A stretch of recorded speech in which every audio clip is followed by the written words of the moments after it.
Water is the source of life. Rivers, lakes, oceans, but also glacier and snowy expanses, and more fog, clouds, and steam. All forms and textures of water are essential to preserve human health and the environment, yet beyond all colors and values. Water is one. One Water is the new approach proposed by Italy to place water at the center of the international agenda. Water considered not only as an economic resource, but rediscovered in all its many values. And Italy is the country of water.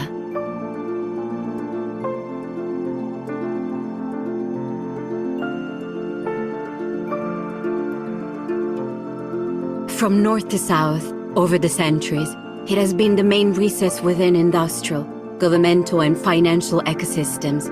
Many Italian cities live and evolve in close contact with water, and among them, Rome is an ideal choice to host the Euro-Mediterranean Water Forum in 2026. A historic yet modern city with 1,280 square kilometers of total municipal area, numerous green spaces, and a proven attitude for hosting major events.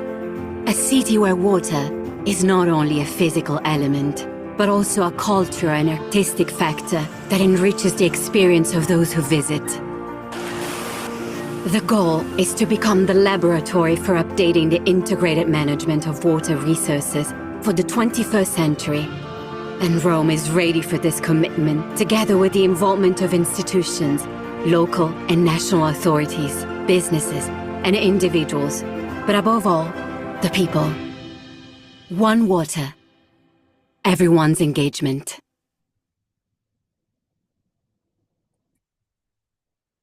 Chers amis de l'eau, bonjour, bienvenue.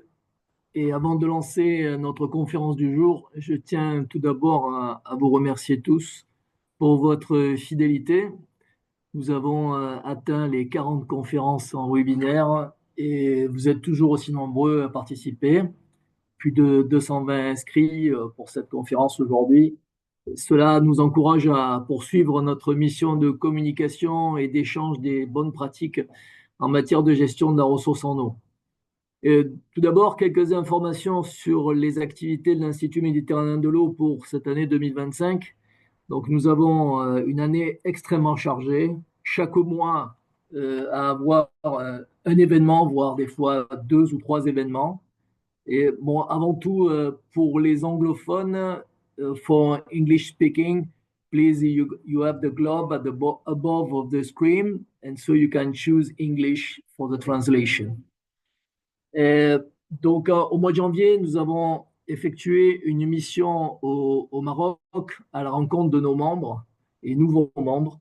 En février, nous avons participé à la plateforme eau de l'Union pour la Méditerranée, avec la première réunion préparatoire à la prochaine déclaration ministérielle sur l'eau, qui regroupe les 43 pays qui forment l'Union pour la Méditerranée, avec un objectif de signer une nouvelle déclaration en mars 2026 à Rome.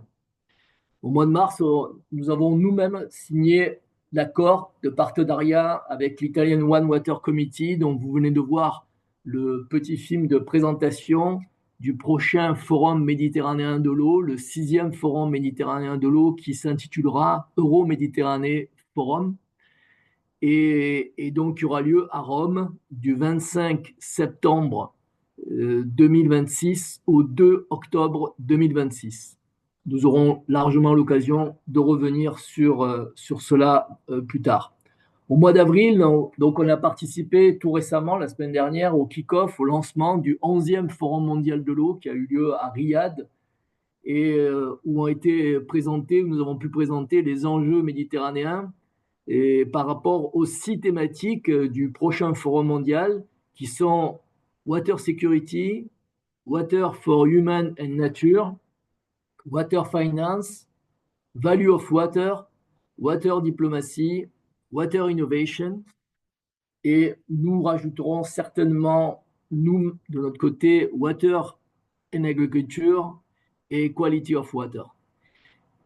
Donc, nous avons également pu participer à Jeddah, ville voisine de Riyad, à la 12e table ronde sur la Water Finance organisée par l'OCDE et la Banque islamique de développement.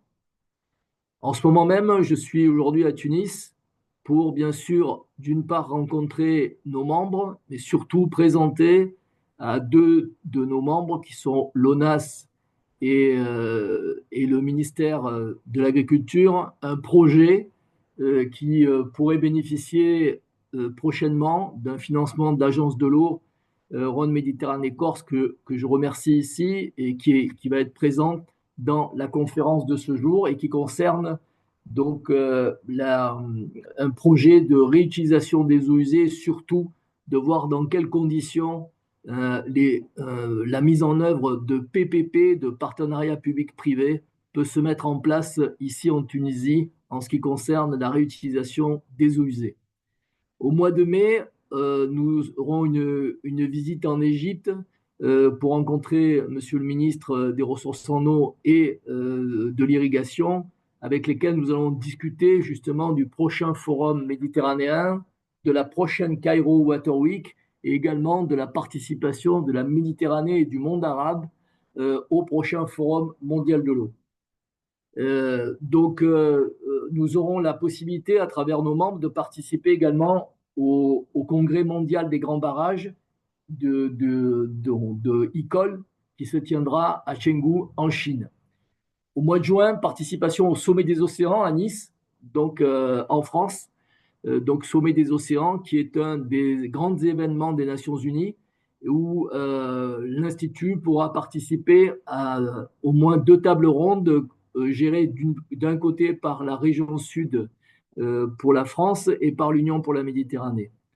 Et au mois de juillet, nous allons pouvoir organiser nos réunions statutaires, Assemblée générale, Conseil d'administration, et donc vous présenter plus en détail, bien sûr, l'arrêté de nos comptes et puis le rapport d'activité de l'année et demie écoulée. Au mois d'août, nous sommes en train de réfléchir à la possible participation en partenariat avec nos amis du One Water Committee italien et de l'Union pour la Méditerranée à la semaine de l'eau de Stockholm qui a lieu chaque année. Au mois de septembre, moment important, ça sera le kick-off de notre 6e forum méditerranéen de l'eau, Euro-Méditerranéen Water Forum, qui devrait avoir lieu à Ankara la 3e semaine de septembre, donc en même temps que la 2e réunion préparatoire à la déclaration ministérielle sur l'eau des pays membres de l'Union pour la Méditerranée.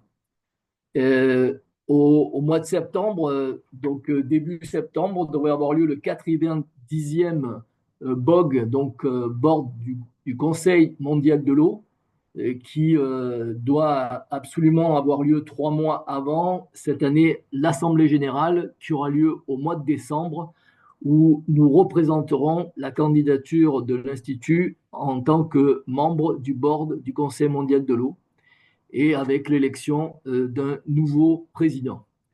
Au mois d'octobre, participation à la 8e Cairo Water Week en partenariat avec l'Italian One Water Committee et l'Union pour la Méditerranée, notamment pour présenter les enjeux du Forum méditerranéen de l'an prochain, ainsi que de participer avec l'UPM à deux sessions importantes concernant le WEFE, Water, Energy, Food et Écosystème, ainsi que le financement de l'eau, comme chaque année.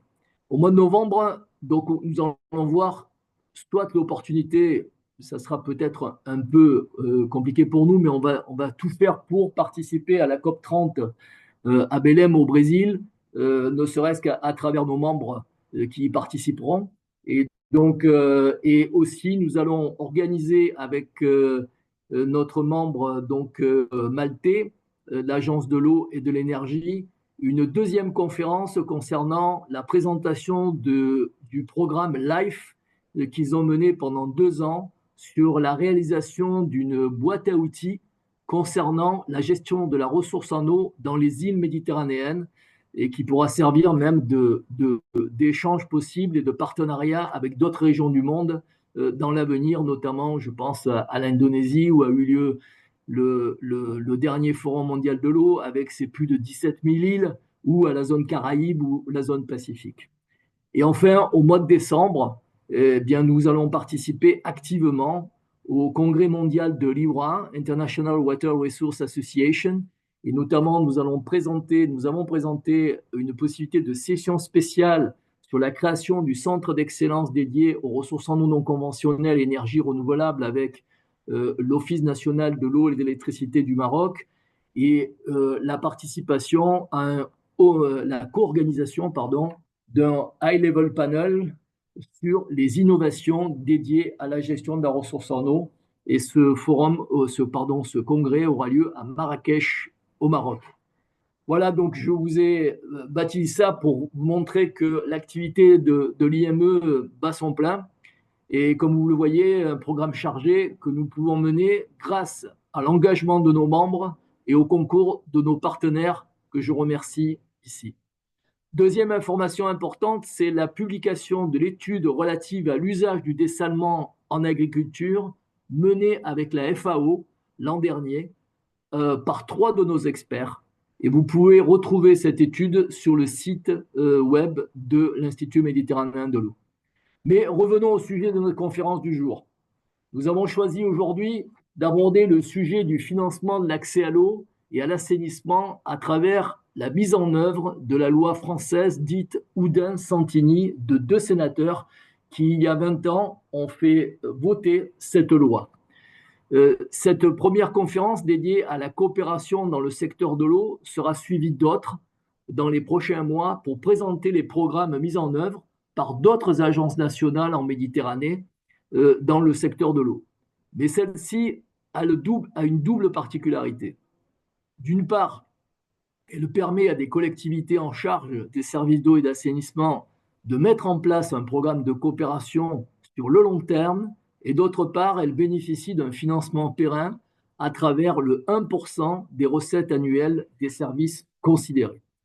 L'Institut méditerranéen de l'eau a réuni pour une compréhension complète et un retour d'expérience le plus complet possible l'ensemble des acteurs impliqués, à savoir les agences de l'eau, à travers l'exemple de l'agence de l'eau Rhône-Méditerranée-Corse, l'association PSO et Partenariat Solidarité Eau, spécialisée dans l'accompagnement des collectivités locales pour la mise en œuvre du programme de coopération dit Loi Oudin-Santini, une collectivité locale, la métropole d'Aix-Marseille-Provence, qui a mis en place ce programme depuis le démarrage des nouveaux contrats de délégation de services publics avec la Société des eaux de Marseille Métropole d'un côté et le CERAM de l'autre côté, et une collectivité bénéficiaire de ce programme à travers l'exemple de la commune libanaise de Zwarta. Je passe tout de suite la parole sans plus tarder à Rémi Touran, chargé de mission coopération internationale près de l'agence de l'eau Rhône-Méditerranée-Corse, pour un propos introductif. Rémi, la parole est à toi. Bonjour Alain, bonjour à tous. Merci beaucoup pour avoir organisé cette rencontre et cet échange autour de ce mécanisme de coopération et de financement de la loi Oudin-Santini. Je suis ravi de vous retrouver dans ces échanges méditerranéens sur l'eau. Peut-être pour introduire plus en détail la discussion qui nous amène aujourd'hui, vous parlez d'abord de coopération décentralisée, ce mécanisme de liaison de pair à pair qui complète les coopérations étatiques, nos coopérations nationales, et qui permet, notamment à l'échelle de collectivités locales, de forger des partenariats solides sur des sujets d'intérêt pour chacune de nos collectivités, qui peuvent couvrir une grande diversité d'actions, que ce soit du culturel, du transport urbain, de l'énergie, de l'organisation des services publics. En fait, il existe dans le droit français une grande diversité d'outils, de réglementations qui permettent aux collectivités françaises de se mobiliser à l'international et de financer, d'intervenir, de partager des expériences. Ce qui est un peu spécifique avec la loi Oudin-Santini, c'est que la démarche dans laquelle se sont inscrits ces députés sénateurs là, qui ont œuvré à la mise en place de cette loi, c'était de pouvoir aller chercher dans un budget bien spécifique de nos collectivités locales euh, de l'argent dédié à l'eau. Et en fait, on est dans un dispositif qui fait le lien avec un concept que l'on connaît tous et qui est à préserver de mon point de vue, c'est le système l'eau paye l'eau. Nos collectivités locales françaises, elles ont un budget général et un budget dédié à l'eau qui n'est pas fongible avec ce budget général. Et en fait, la loi Oudin-Santini va leur permettre d'aller piocher dans ce budget spécifique-là jusqu'à 1% de ses ressources pour soutenir des programmes d'accès à l'eau, à l'assainissement, à l'hygiène, dans des pays en développement notamment. Et puis, deuxième particularité de cette loi Oudin-Santini, elle inclut les agences de l'eau. Et c'est pour ça que je suis là aujourd'hui, pour vous parler de ça, et de ce mécanisme, de cet effet levier que les agences proposent à travers leur financement pour doper ces programmes de coopération décentralisée. Alors, les agences de l'eau, peut-être pour représenter cet établissement public du ministère de la Transition écologique et de la cohésion des territoires français, 6 agences de l'eau qui ont été mises en place en 1964 qui, en fait, interviennent à l'échelle des grands bassins versants métropolitains français, la Seine, la Loire, le Rhône, la Garonne, et puis de bassins transfrontaliers comme le Rhin, comme l'Escaut. Des établissements, en fait, qui ont été fondés sur 2 objectifs. Le premier, c'est bien le mécanisme de bassin, la décentralisation, le fait de confier à un comité de bassin, à un parlement de l'eau, la gestion de l'eau sur le territoire qui lui est confié. Donc c'est vraiment une approche avec la société civile de l'eau sous le pilotage de l'État, mais d'être au plus proche de la rivière, c'est vraiment le caractère le plus efficace pour s'affranchir des limites administratives qui étaient en place. Le deuxième concept qui a prévalu lors de la mise en place des agences de l'eau, c'est un cadre que vous connaissez bien, c'est le système pollueur-payeur. En fait, on va prélever des redevances pollution et on va utiliser cet argent sous forme d'aide à l'investissement pour prévenir, traiter ces pollutions qui impactent les milieux. La particularité du dispositif, du dispositif de redevance qu'ont mis en place les agences de l'eau, un peu comme une fiscalité incitative, c'est que ce sont les bassins et donc les usagers eux-mêmes qui décident le montant des redevances qu'ils vont payer et qui vont fixer cette enveloppe sur la base des objectifs qu'ils se fixent pour améliorer la qualité des eaux de leur bassin. Les 6 agences de l'eau sont vraiment tournées vers les collectivités territoriales, vers le financement des collectivités territoriales. Et je pense que c'est clairement pour cela que les sénateurs Oudin et députés Santini ont prévu d'inclure les agences de l'eau dans la mécanique du 1% et de cette loi Oudin-Santini. En fait, nous étions les mieux placés pour pouvoir soutenir des programmes de coopération décentralisée qui étaient en lien à l'eau, l'assainissement et l'hygiène. Alors, le cadre d'intervention est relativement simple. On va pouvoir mobiliser jusqu'à 70% de subventions sur des projets qui vont tourner à l'accès à l'eau, l'assainissement, l'hygiène. En fait, on va financer des éléments qui vont être liés aux infrastructures, à la réalisation des travaux, mais tout ce qui touche aussi à la sensibilisation, l'éducation, la mise en place d'associations d'usagers, en fait, tout ce qui va faire fonctionner durablement le service de l'eau. Le budget global que les agences de l'eau consacrent à la coopération internationale dans le cadre de la loi Oudin-Santini, il est de l'ordre de 20 millions d'euros par an.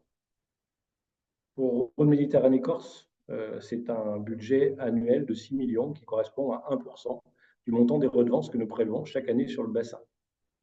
En fait, le fait de mobiliser cette somme-là, cette capacité-là, c'est une décision qui a été prise par les présidents de nos comités de bassin en 2012, au Forum mondial de l'eau qui avait eu lieu à Marseille. Et depuis, on est quasiment arrivé à saturer cette capacité d'enveloppe en finançant un nombre conséquent de projets eau, assainissement, hygiène, un peu partout sur le territoire international. Ce que je vous ai présenté ici dans cette carte, c'est une extraction que nous a fait le programme Solidarité Eau. Je fais un clin d'œil à Mélodie Elodie qui va compléter tout ça derrière après moi. Euh, pour le bilan de l'action de l'Agence de l'eau Rhône-Méditerranée-Corse sur le 11e programme d'intervention, donc les 6 dernières années qui viennent de s'écouler, ce sont 313 projets que nous avons financés pour un budget total de presque 30 millions d'euros, 28 millions en fait exactement de dons. Et voilà un peu la carte de répartition avec, vous le voyez, des interventions qui sont essentiellement dans la couronne intertropicale, Madagascar et puis l'Afrique noire. Euh, En fait, pour revenir sur les objectifs que nous poursuivons dans le cadre de notre cadre d'intervention, en fait, nous sommes plutôt tournés, Agence de l'eau, vers la ruralité, c'est-à-dire qu'on va plutôt financer les petits projets, des projets de latrines, des projets de mini-réseaux d'eau potable. On va le voir dans la slide suivante avec quelques images que je vous ai mis en avant. Donc, des bornes fontaines, des réservoirs, des stations d'épuration aussi, des stations de traitement des eaux, hein, avec par exemple des filtres plantés de roseaux là, qu'on a financés dans les zones du Maroc. Et puis, je le disais tout à l'heure, tout ce qui touche aussi à l'éducation, à la formation des maintenanciers, au fonctionnement durable des équipements. Et puis, il ne faut pas l'oublier, le volet hygiène, avec tout ce qui touche à l'appui aux populations et à la lutte contre les maladies hydriques, en fait. En fait, ce qui est important, je pense, à retenir des actions des agences, c'est vraiment que nous cherchons à promouvoir des projets qui répondent clairement aux attentes des usagers. Ce n'est pas l'objectif que de coopération décentralisée fasse étalage de leur savoir-faire. Il faut que les réponses elles soient adaptées aux besoins des populations. Et puis, je crois aussi qu'il faut envisager les projets dans une chaîne globale de réflexion, c'est-à-dire que fournir de l'eau, proposer des équipements qui permettent de fournir de l'eau, c'est une chose. Le deuxième étage de la fusée, ce serait, je dirais, de s'assurer que ces équipements fonctionnent longtemps, donc qu'on ait tous ces soutiens en termes de maintenance et d'appui au fonctionnement durable. Tarification du service de l'eau, par exemple, hein, c'est un bon moyen pour pouvoir, pour que les associations d'usagers des forages, par exemple, puissent acquérir les pièces de rechange et assurer la maintenance de leurs équipements. Mais c'est aussi tout ce qui peut être fait en amont sur la préservation des ressources pour garantir que ces captages et cette eau qui a été acheminée vers la population soit durable et pérenne. L'action de l'Agence de l'eau, en dehors du financement de la coopération décentralisée, c'est aussi une coopération institutionnelle. Donc ça, c'est une mécanique un petit peu différente. On va faire la promotion de la gestion de l'eau, de la gestion du service public de l'eau, hein, en fait, reporter peut-être, expliquer un peu comment fonctionne notre modèle de décentralisation à travers nos comités de bassin, nos programmes de planification de travaux, de schémas d'aménagement de gestion des eaux, les mécanismes de fiscalité incitative tels que la redevance dont je parlais tout à l'heure. C'est ce que l'on va qualifier de gestion intégrée des ressources en eau. C'est une gestion intégrée qu'on peut envisager soit à l'échelle globale étatique, avec des grands bassins comme on l'a vu en France, mais aussi à l'échelle locale, sur la préservation de l'impluvium qui alimente la ressource en eau du village. Mais c'est aussi cette gestion intégrée des ressources en eau, c'est aussi la création, et surtout, de mon point de vue, la création d'espaces de concertation. C'est-à-dire qu'il faut à un endroit que les usagers du service de l'eau puissent se retrouver et puissent discuter de leur usage de l'eau et éventuellement des conflits d'usage de l'eau qu'il peut y avoir entre eux, entre l'eau agricole par exemple et l'eau d'alimentation, l'eau potable des communes. En fait, le petit schéma illustratif que je vous ai joint dans le slide, c'est typiquement les vertus qu'on peut attendre d'une bonne gestion intégrée des ressources en eau. C'est une concertation, mais un intérêt majeur pour la préservation du territoire et éviter les dégradations du milieu, en fait. Peut-être, je crois qu'il reste une diapositive. L'idée, effectivement, c'est d'aborder assez rapidement un des intérêts majeurs du 12e programme d'intervention. Vous voyez le petit logo qui apparaît dans le coin des slides depuis tout à l'heure. Avec 2025, nous sommes entrés, les 6 agences de l'eau, dans notre 12e programme d'intervention. Je crois qu'on a dans ce contexte-là des sujets importants à traiter, notamment en Méditerranée autour de l'adaptation au changement climatique.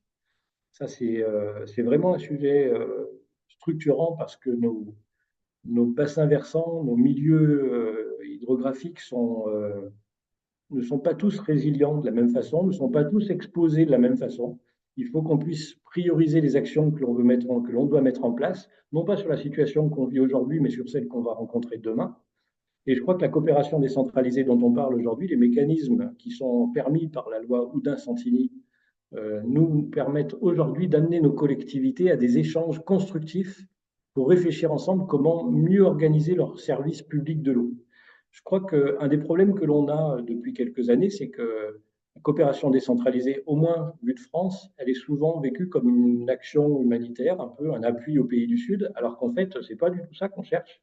C'est vraiment du développement durable, c'est vraiment du partage de compétences, c'est du partage de connaissances, c'est du retour d'expérience de terrain. Et on a, et il faut bien avoir en tête ce point-là, on a tous autour de la Méditerranée le même climat, on a les mêmes enjeux, on a les mêmes évolutions, on a le même impact sur nos ressources en eau. Et ce n'est pas en réfléchissant chacun dans notre coin qu'on va pouvoir trouver des solutions. C'est bien cette coopération qui, de mon point de vue, est l'objet aujourd'hui de travaux, doit faire l'objet de travaux, de partage de travaux, pour rechercher des solutions concertées pour améliorer la ressource en eau. En fait, on le sait, hein, le changement climatique, premier impact, dessèchement des sols, premier élément perçu par la population, hein, l'eau, l'impact sur l'eau. De l'eau, on en a trop, il y a des inondations, ça casse tout, on a des pertes humaines et des dégâts monstrueux. De l'eau, il n'y en a pas assez, on a des phénomènes de désertification qui progressent. Donc c'est vraiment un sujet sur lequel la population est sensible, auquel la population est sensible, et sur lequel il faut vraiment se penser. La traduction qu'on en fera au niveau de l'agence de l'eau, c'est effectivement de pouvoir se dire que demain, à partir de 2025 et jusqu'en 2030, les coopérations décentralisées qui seront menées avec une implication des collectivités locales dans ce plan d'adaptation au changement climatique et dans la recherche de solutions concertées vont pouvoir bénéficier de bonifications d'aides. On montera jusqu'à 70% de subventions sur ces situations-là. Et ce qu'on va chercher à promouvoir, ça va être des solutions simples, hein, des solutions fondées sur la nature, parce qu'en fait, tout n'est pas inventé. Le système naturel est bien adapté pour répondre. Et puis, ça va être aussi la recherche de ressources alternatives. Et Alain nous en a parlé. On va intervenir notamment pour faciliter la réutilisation des eaux usées traitées dans le domaine agricole. Je pense que c'est un sujet qui est particulièrement important sur le pourtour du bassin méditerranéen. On est capable de fournir de l'eau à une qualité acceptable pour l'eau de baignade. Pourquoi elle ne le serait pas réutilisable pour l'agriculture à un niveau de confiance élevé et avec la préservation de ressources d'eau brute qui sont encore utiles pour alimenter l'eau potable de nos villages. Voilà ce que je voulais vous dire dans les minutes qui m'étaient imparties. Merci beaucoup pour votre attention. Et puis, je crois que dans la logique, peut-être pouvoir passer la parole à Mélodie pour que le PSO vous explique un peu mieux comment fonctionne ce 1% OUDA. Très bien, écoute, merci beaucoup Rémi pour cette présentation bien succincte et bien condensée et qui a respecté les délais, ce qui est important. Moi, je retiens un aspect important de ton discours, c'est l'adaptation au changement climatique, mieux organiser les services publics de l'eau, partage des connaissances. Je tiens à vous informer tous aujourd'hui que l'Institut méditerranéen de l'eau ne se contente pas de rester en Méditerranée. En fait, nous, on aimerait bien rester en Méditerranée, mais on vient nous chercher. Donc, on est venu récemment, la Banque interaméricaine de développement est venue chercher l'Institut méditerranéen de l'eau pour développer un programme d'échange avec des villes moyennes mexicaines qui doivent faire face aux dérèglements climatiques et à la sécheresse. Donc, ils sont venus nous chercher en disant, vous, en Méditerranée, vous avez des pays qui font face depuis 20 ans, 25 ans, 30 ans au phénomène de sécheresse répété. Et donc, on aimerait bien voir comment vous, malgré tout, malgré cela, et vous êtes arrivé à avoir des villes qui ont des rendements de réseau supérieurs à 80%. Des villes moyennes, en plus, on ne parle pas de grandes capitales, de villes moyennes. Donc, on a monté une opération avec un de nos partenaires, Altereo, qui est basé au Mexique. Et donc, on était trois experts. On a travaillé pendant 2 semaines dans chacune des 2 villes qui ont été choisies par la Banque interaméricaine. Et on a ensuite échangé des bonnes pratiques avec 2 villes espagnoles et 2 villes marocaines qui ont atteint plus de 80% de rendement de réseau. et comment ils y sont parvenus. L'objectif de la mission était clair, c'était de faire en sorte que cette mission de mentoring permette au directeur général des deux sociétés au Mexique de rédiger leur plan d'action. C'est ce qu'ils ont fait en 15 jours. Donc aujourd'hui, pour nous, c'est une super réussite. Pour la Banque interaméricaine aussi, on espère qu'il y aura des suites de ça derrière. Mais pourquoi pas le mettre en œuvre en Méditerranée? Déjà, dans notre territoire méditerranéen, il y a encore des tas d'endroits où on a des rendements largement inférieurs à 80%. Donc, les échanges de bonnes pratiques, elles concernent bien sûr les ressources en eau non conventionnelles. Aujourd'hui, on parle d'énergie renouvelable adaptée à ces ressources en eau conventionnelles, mais les principes de base restent identiques. La performance amènera la confiance, amènera la finance. Et c'est exactement, je pense que Rémi, les agences de l'eau, c'est ce qu'elles appliquent. Si vous êtes performant, vous aurez notre confiance, et si vous avez notre confiance, on vous aidera à financer vos programmes d'investissement. Et je crois que ça, c'est quelque chose qui est important à souligner. J'espère que à l'avenir, on pourra vous présenter ça, vous montrer un peu comment on a pu le mettre en œuvre. Excusez-moi. Voilà, donc je passe la parole maintenant donc à Mélodie qui va vous développer effectivement les méthodes et en ce qui concerne les références sur le bassin méditerranéen en matière de loi Oudin-Santini. Merci. Merci. Vous voyez bien mon écran? C'est bon? Ouais, très bien. Parfait. Eh bien, merci d'avoir invité le PSO à ce webinaire. Je vais rebondir en partie sur la présentation de l'Agence de l'eau Rhône-Méditerranée-Corse. Je vais vous présenter finalement un peu plus précisément la loi Oudin-Santini, la façon dont elle est mobilisée par les collectivités françaises et comment ça se traduit en termes d'action dans le bassin méditerranéen. Alors peut-être pour commencer, je vais quand même dire deux mots sur le PSO, parce que c'est pas forcément un organisme connu par cette assemblée. Alors le PSO, on est une association, mais on a été créé dans les années 80 à l'initiative du ministère de l'Europe et des Affaires étrangères. En fait, on est un réseau multi-acteurs ouvert à tous qui agit dans le cadre de l'ODD 6 pour l'accès à l'eau et l'assainissement pour tous, et on est soutenu actuellement par les pouvoirs publics français, en particulier l'Agence française de développement et les agences de l'eau. Et notre mission principale, en fait, c'est vraiment une mission d'appui conseil d'animation à destination des acteurs de la coopération décentralisée et non gouvernementale. Donc on est multi-acteurs, mais nos cibles principales, ce sont les collectivités territoriales françaises et les associations et d'autres acteurs qui peuvent graviter autour de ces projets de solidarité internationale sur l'eau et l'assainissement. Et donc ces activités d'animation et d'appui conseil, on les mène notamment via l'animation de différents sous-réseaux. En France, des réseaux régionaux, où en gros différents collègues du PSO sont dispatchés en France pour être au plus près du tissu d'acteurs, de collectivités territoriales et d'associations. Des réseaux pays où du coup là on va fédérer ce tissu d'acteurs à l'échelle nationale en France qui interviennent dans tel ou tel pays. Et on a également une dynamique plateforme pays localement dans certains pays où le PSO a impulsé la création de ces plateformes en s'appuyant sur des ONG locales ou des consultants, consultantes locales pour mener des activités de mise en lien, de circulation d'informations à destination des acteurs de l'eau dans tel ou tel pays.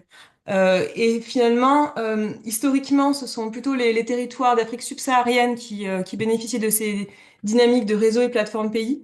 Mais on a aussi une dynamique méditerranéenne avec des réseaux pays et une plateforme pays, la Lebanese Water Actor Platform, que certains intervenants, Hassan Tayoun notamment, connaissent bien.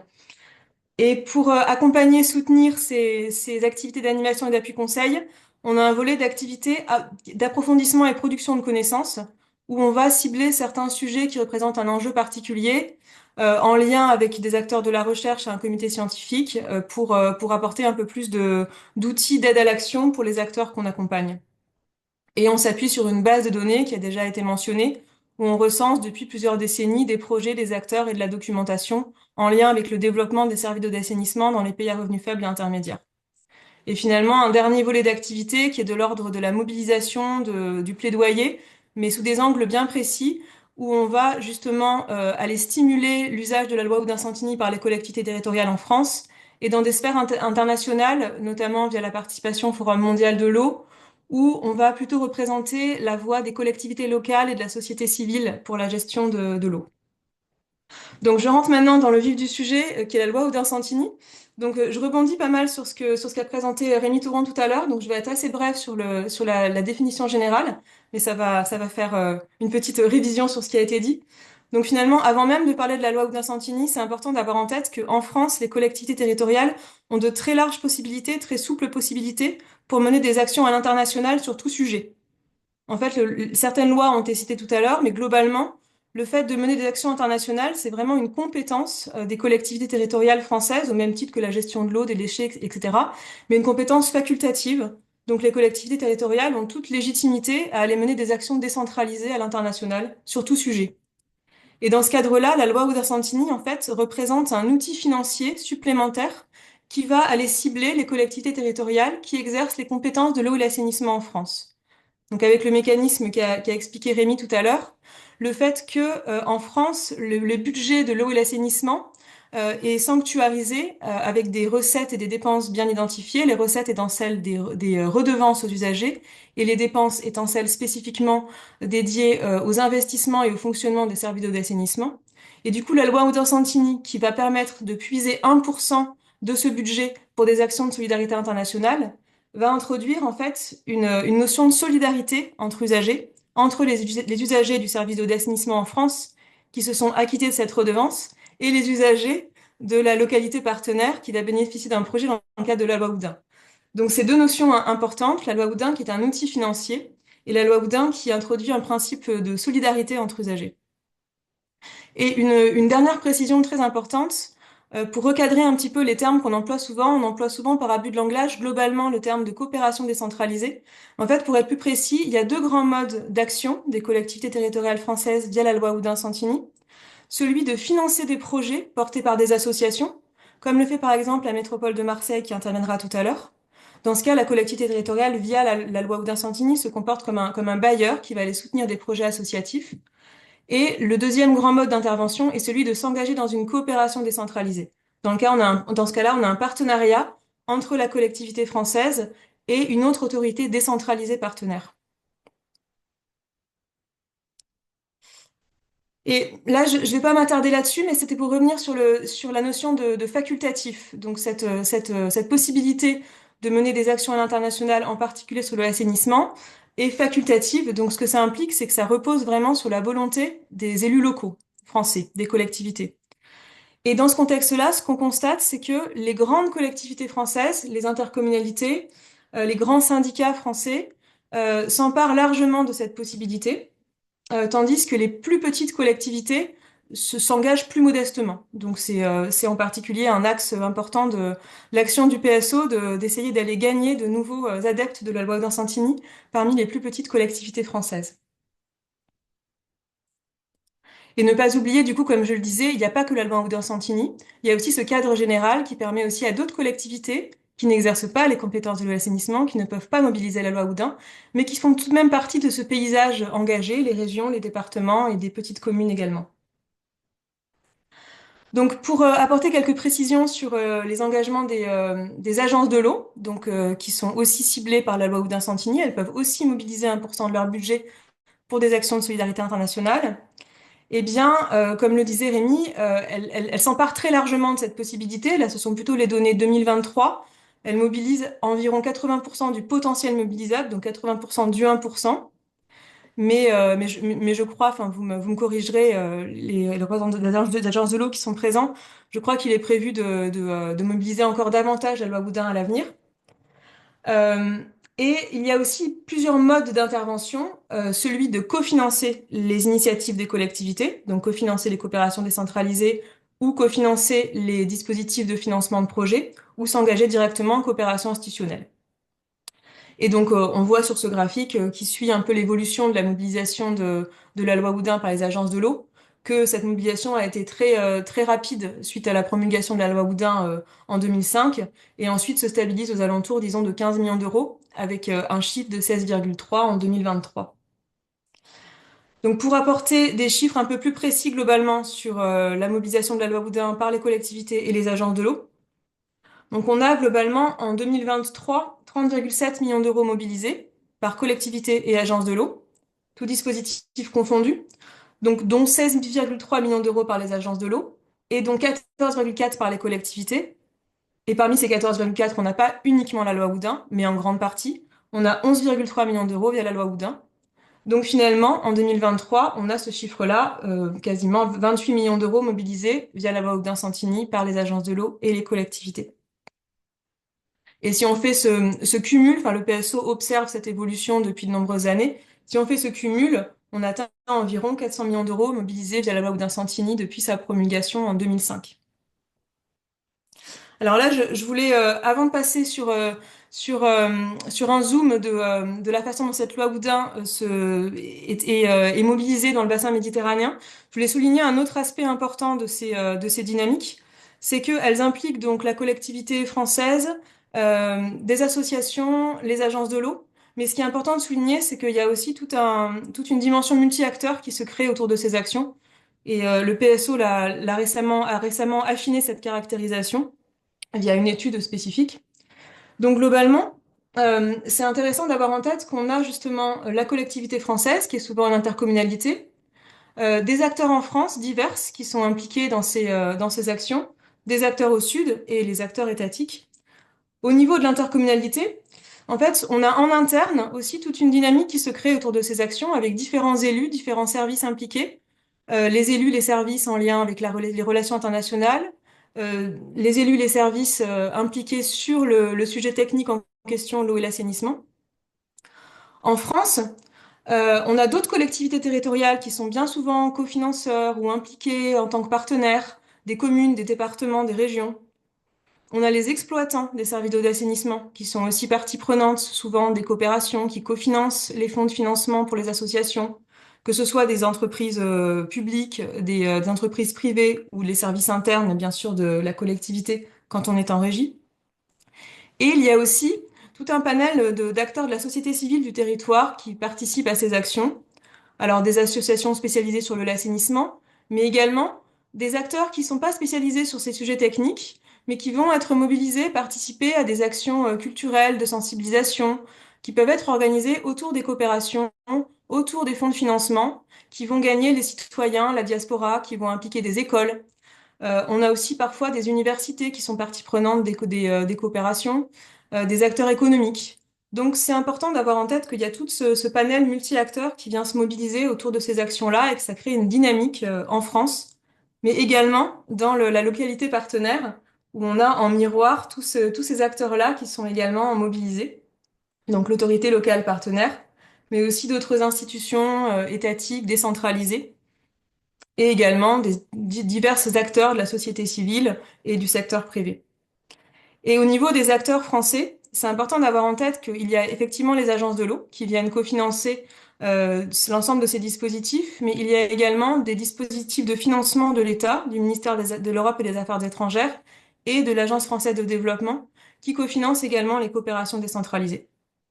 Donc finalement, pour recouper avec ce qu'on disait tout à l'heure, on a le premier mode d'engagement qui est la coopération décentralisée, qui va lier une intercommunalité avec une autorité locale partenaire décentralisée, mais avec tout un tas d'acteurs qui peuvent graviter autour du partenariat.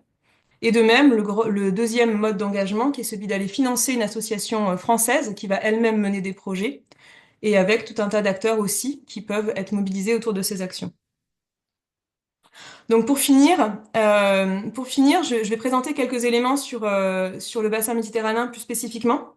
Donc du coup, toutes ces actions qui sont portées par les collectivités, qui impliquent des associations et d'autres acteurs, qui sont cofinancées par les agences de l'eau et d'autres acteurs étatiques, eh bien, ont tendance à cibler majoritairement des pays d'Afrique subsaharienne. Mais on a quand même plus de 10% des actions qui sont menées dans le bassin méditerranéen. Ça, ce sont des données 2023. Et si on va zoomer sur les pays du bassin méditerranéen concernés, on a une majorité des projets qui sont menés au Maroc, vient ensuite la Palestine et ensuite de façon plus marginale le Liban et la Tunisie. Mais ce qui est important de souligner, c'est quelle part de ces projets sont de la coopération décentralisée et quelle part sont des projets associatifs. En fait, ce qu'il faut retenir là, c'est que globalement, au Maroc, on a énormément de projets associatifs menés par des associations françaises soutenues par des collectivités telles que la métropole de Marseille. Donc plutôt des petits projets Tandis que en Palestine surtout, mais aussi en Tunisie et au Liban, ça va être surtout des coopérations décentralisées. Et en termes de typologie des projets, globalement, comme le disait aussi l'Agence de l'eau, on a beaucoup de projets qui vont cibler des zones rurales, notamment ces fameux projets associatifs menés au Maroc, qui vont aller soutenir le développement de services d'eau d'assainissement dans les douars ruraux au Maroc. Donc on a une grosse représentativité de projets modestes menés dans des zones rurales. Mais il y a quand même, en particulier dans les projets un peu plus conséquents, une vraie émergence, un vrai engouement pour des projets de gestion intégrée des ressources en eau et dans lesquels les services d'eau d'assainissement sont intégrés dans une vision globale d'aménagement du territoire. Et pour finir, un panorama des projets en cours dans différents bassins, pays du bassin méditerranéen. Donc, je vais pas m'attarder sur chacun de ces partenariats, mais globalement, en Palestine, comme je disais, on a beaucoup de coopérations décentralisées qui ciblent la thématique de l'eau et de l'assainissement, qui est assez stratégique en Palestine pour différentes raisons, euh, qui implique des grandes collectivités françaises. Bah, on a Paris, Toulouse, mais aussi des plus petites communes, comme là, vous voyez en bas à droite, la commune de l'Escar, une toute petite commune en France, mais qui a su mobiliser justement d'autres collectivités françaises, régions, départements, etc., pour créer un projet conséquent. Euh, voilà, on a aussi plusieurs communes qui interviennent dans des camps de réfugiés, ce qui est permis par le consulat, ce qui est assez particulier. Euh, Ensuite, au Liban, on a justement pas peu de projets associatifs, pas mal de coopérations décentralisées, mais qui ont eu ces dernières années un peu plus de mal à se lancer. Voilà, dû aux diverses crises qu'a connues le Liban ces dernières années, avec une coopération phare bien installée, qui va être celle que Rassan Tayoun nous présentera tout à l'heure, qui implique la métropole de Chambéry et le département de l'Aude. Au Maroc, on a énormément, comme je disais, de petits projets associatifs, petits ou pas que petits d'ailleurs, notamment les projets de migration et développement soutenus par la métropole de Marseille régulièrement. Et on a en fait seulement, entre guillemets, 3 coopérations décentralisées qui abordent les questions de l'eau et l'assainissement, donc, dont celle de Chambéry Métropole avec Taroudante, qui est assez récente, une dynamique historique assez ancienne qui implique l'association Experts Solidaires et qui prend maintenant la forme d'une coopération décentralisée avec la métropole de Marseille. Et enfin, une coopération assez ancienne aussi, mais qui touche à sa fin, qui cible la commune de Tata pour la mise en place d'une réutilisation des eaux usées traitées. Et enfin, en Tunisie, peu d'actions qui ciblent l'eau et l'assainissement. Alors, c'est peut-être aussi lié au fait que les compétences de l'assainissement sont pas décentralisées, mais on a quand même des coopérations qui abordent ces sujets-là, du coup, en lien avec les organismes nationaux en charge de l'assainissement en Tunisie. Voilà globalement pour ce panorama des projets menés dans le bassin méditerranéen et c'est quelques précisions techniques sur la loi Oudin. Et je suis disponible pour toute question. Merci. Ben, merci beaucoup, Mélodie, donc, pour cette présentation très complète. Et donc, je vous rappelle que vous avez le chat, vous pouvez utiliser le chat pour poser vos questions. N'hésitez pas. Et une fois que les présentations auront été terminées, on passera aux questions-réponses. Bon, maintenant, je vais tout de suite passer la parole à Stéphanie Pinto, qui est chargée de la gestion administrative financière de l'appel à projet Solidarité internationale pour l'eau et l'assainissement à la métropole Aix-Marseille-Provence, qui, depuis 2016, développe et applique la loi Oudin-Santini avec ses délégataires et elle-même, et qui s'associe bien sûr aussi aux agences de l'eau. Donc, je vous passe la parole, Stéphanie.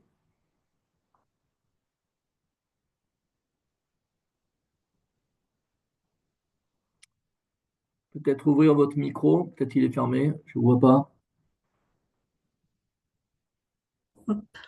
Voilà. Vous m'entendez? Très bien. Voilà, bonjour. Donc, je suis Stéphanie Pinto, je travaille au sein du pôle protection du cycle de l'eau de la métropole Aix-Marseille-Provence et je suis chargée, effectivement, entre autres dans mes missions, de la gestion administrative et financière de l'appel à projet Solidarité internationale pour l'eau et l'assainissement. Donc, alors d'abord, une petite présentation de la métropole. Donc, notre métropole, c'est un établissement public de coopération intercommunale qui réunit 92 communes qui sont réparties sur 3 départements mais dont la majorité sur le département des Bouches-du-Rhône, sur un territoire qui fait plus de 3000 km² et de près de 2 millions d'habitants. Et donc, elle a en charge, bien entendu, des compétences en matière d'eau et d'assainissement. Donc, effectivement, elle est engagée vraiment dans ce dispositif de solidarité internationale depuis l'entrée en vigueur du contrat de DSP de l'eau de l'ancien territoire Marseille-Provence avant donc, la création de la métropole. Avant 2016, la, la- la communauté urbaine faisait un peu enfin, finançait un peu de projets, mais c'est vrai que c'est depuis 2014 donc réellement, on a mis en place une clause dans le contrat de l'eau pour que donc, le délégataire mobilise un fonds destiné à des actions de solidarité internationale. Donc le premier appel à projet a été lancé en 2016. Et à l'heure actuelle, donc presque 10 ans après, on se situe finalement 11e parmi les 25 principaux contributeurs donc de l'action extérieure des collectivités territoriales. C'est un dispositif qui commence à être connu et reconnu, donc, puisque on a de plus en plus de dossiers qui arrivent chaque année. Et notamment là où d'autres collectivités, par exemple l'année dernière, ont eu une petite baisse de régime et nous, a priori, ça fonctionne plutôt pas mal. Donc, alors le dispositif en lui-même, donc en fait, effectivement, nous, on est plutôt sur un fonds eau à destination des associations. Donc ce fonds, comme je le disais, est issu donc des recettes de certains délégataires de l'eau, de l'assainissement et d'une régie. Donc à l'heure actuelle, on a quelques délégataires qui sont rentrés dans ce dispositif et une régie de l'eau aussi. Et on étend petit à petit, à chaque renouvellement de contrat, la métropole met une clause donc pour qu'il y ait ce fonds qui soit mobilisé par ces délégataires. Donc au fur et à mesure, on a notre enveloppe qui grandit chaque année. Donc, en 2016, on a lancé donc, notre premier appel à projet sous la forme d'un guichet unique avec l'Agence de l'eau Rhône-Méditerranée-Corse, qui est donc notre partenaire financier. Et ce guichet unique permet donc à chaque association de déposer un seul dossier qui vaut à la fois donc, pour demande de financement chez nous et à l'Agence de l'eau. Donc, à l'heure actuelle, ce dispositif représente plus d'1 million d'euros par an, dont 500 000 euros, un peu plus de 500 000 euros pour la métropole et pareil pour l'agence de l'eau. On intervient alors, dans les faits, 40 pays une quarantaine de pays sont éligibles actuellement. C'est vrai qu'il y a quand même beaucoup de pays sur lesquels on intervient plus que d'autres, comme Madagascar, le Togo, le Bénin, l'Arménie, voilà, le Maroc. Enfin, c'est vrai qu'on a quand même des pays où on a plus souvent des projets que d'autres. Alors donc, du coup, depuis 2016, on en est à notre 8e appel à projet, donc le dernier qui vient dont le bureau de la métropole vient de délibérer et on a sélectionné encore 12 projets. Donc, à l'heure actuelle, on a 90 projets qui ont été retenus. Donc, ça fait énormément de dossiers donc, reçus, ça fait plus de 200 dossiers reçus et qui ont été instruits. Alors, donc, nous, on a un système d'instruction par des binômes d'instructeurs composés d'agents de la métropole et d'agents des exploitants des services de l'eau et de l'assainissement. Donc,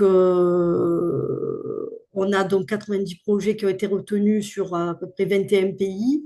Ça représente 51 associations qui ont été aidées. Donc, le montant des engagements de la métropole s'élève à presque 5 millions d'euros et les engagements cumulés avec l'agence de l'eau, ça représente quasiment 10 millions d'euros. Et à l'heure actuelle, on en a un peu plus de la moitié qui se sont terminés. dont certains, malheureusement, au vu des actualités et des décisions qui ont été prises au niveau du ministère des Affaires étrangères, qui ont dû être arrêtés subitement. Mais on a quand même encore pas mal de projets en cours. Alors, au niveau d'un petit bilan des projets qui se sont terminés, donc effectivement, notre fonds a permis à plus de 370 000 bénéficiaires d'accéder à l'eau potable ou à l'assainissement. Il y a une dizaine de châteaux d'eau qui ont pu être construits, des puits, beaucoup de forages, plus de 160 bornes fontaines, plus de 200 km de réseau d'eau et 900 branchements privés qui ont été réalisés, des latrines, plus de 6500 latrines familiales ou collectives.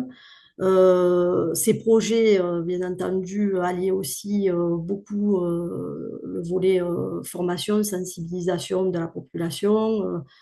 Voilà, donc on est assez content du résultat et que l'argent qui a été donné par la collectivité ait pu contribuer à ce genre de projet. Alors chez nous, effectivement, donc, on a mis en place un contrôle évaluation des projets assez poussé parce que effectivement, l'argent que la collectivité donne, c'est de l'argent public et donc on se doit de garantir la bonne utilisation de cet argent public. Donc, alors c'est vrai que la métropole a mis en place plusieurs systèmes. Donc, bon, en interne, effectivement, nous, on suit et on contrôle administrativement et financièrement tous les dossiers, mais on s'appuie bien entendu sur l'agence de l'eau Rhône-Méditerranée-Corse avec qui on a passé une convention de partenariat. Donc, effectivement, bon, l'agence de l'eau conventionne de son côté avec les mêmes associations qui ont été retenues par la métropole.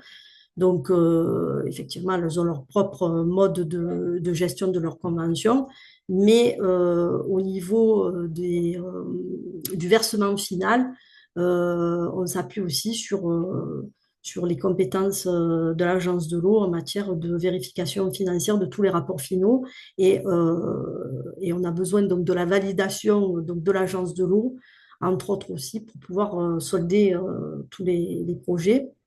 On a mis en place aussi un renforcement du contrôle via un marché de suivi-évaluation avec le programme Solidarité Eau, donc, qui a été retenu il y a 5 ans pour une première fois et le marché a été renouvelé une deuxième fois et le PSO a été retenu une nouvelle fois aussi.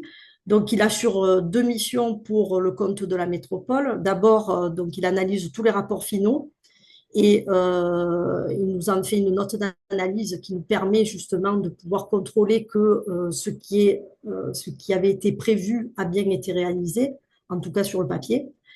Et ensuite, qui assure des missions de suivi-évaluation sur le terrain. Donc là, on sélectionne quelques projets qui sont terminés. Donc, ça peut se faire dans les 2-3 ans qui suivent donc la fin du projet.